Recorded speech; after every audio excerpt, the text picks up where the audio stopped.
Halo semua, saya dengan Citra Maharani Sandriyadi dan dalam video ini saya akan membahas mengenai salah satu kasus nyata dari perusahaan global yang menyebabkan kerusakan lingkungan serta bagaimana kasus tersebut ditangani dan juga satu langkah yang dapat diterapkan oleh perusahaan terkait untuk mengurangi dampak ekologisnya.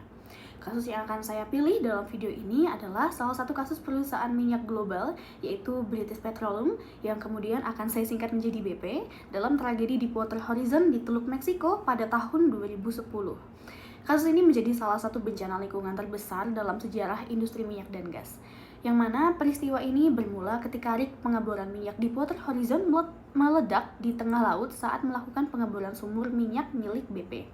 Ledakan tersebut menyebabkan 11 pekerja meninggal dunia dan mengakibatkan kebocoran minyak dalam jumlah yang sangat besar selama berbulan-bulan. Diperkirakan dalam kasus ini jutaan barel minyak tumpah ke dalam laut dan mencemari wilayah dari Teluk Meksiko itu.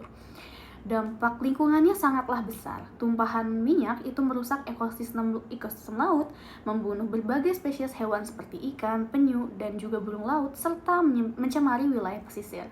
Selain itu, masyarakat yang bergantung pada sektor perikanan dan juga pariwisata pun mengalami kerugian ekonomi yang sangat besar.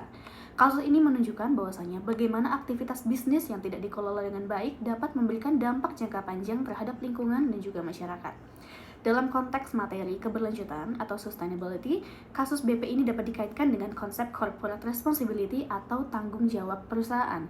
Sebagai perusahaan global yang besar, BP itu seharusnya memastikan standar keselamatan dan juga perlindungan lingkungan diterapkan secara ketat dalam perusahaannya. Namun, investigasi yang dilakukan menemukan adanya kelalaian dalam manajemen risiko dan juga sistem keamanan nasional.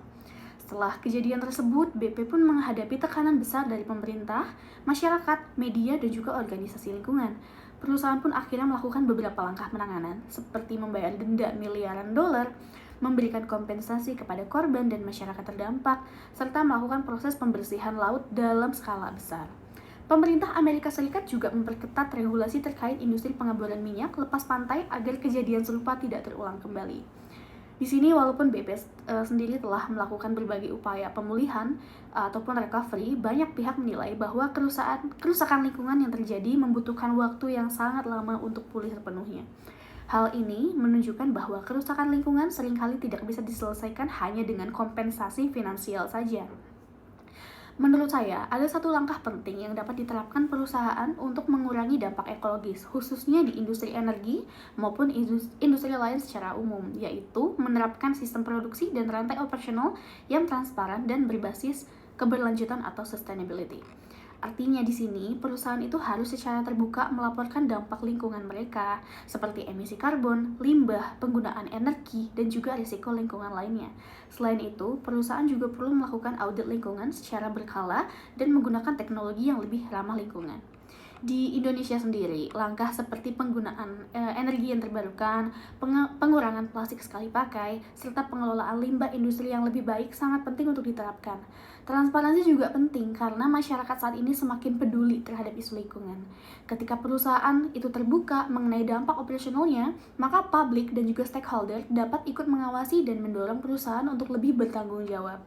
Dari kasus BP, di tahun 2010, kita bisa belajar bahwa pertumbuhan bisnis tanpa memperhatikan keberlanjutan atau sustainability dapat menimbulkan kerusakan lingkungan yang sangat besar. Oleh karena itu, perusahaan modern tidak hanya dituntut untuk mencari keuntungan aja, tetapi juga harus menjaga keseimbangan antara profit, lingkungan, dan juga kepentingan sosial agar bisnis dapat bertahan dalam jangka panjang. Sekian dari saya, terima kasih.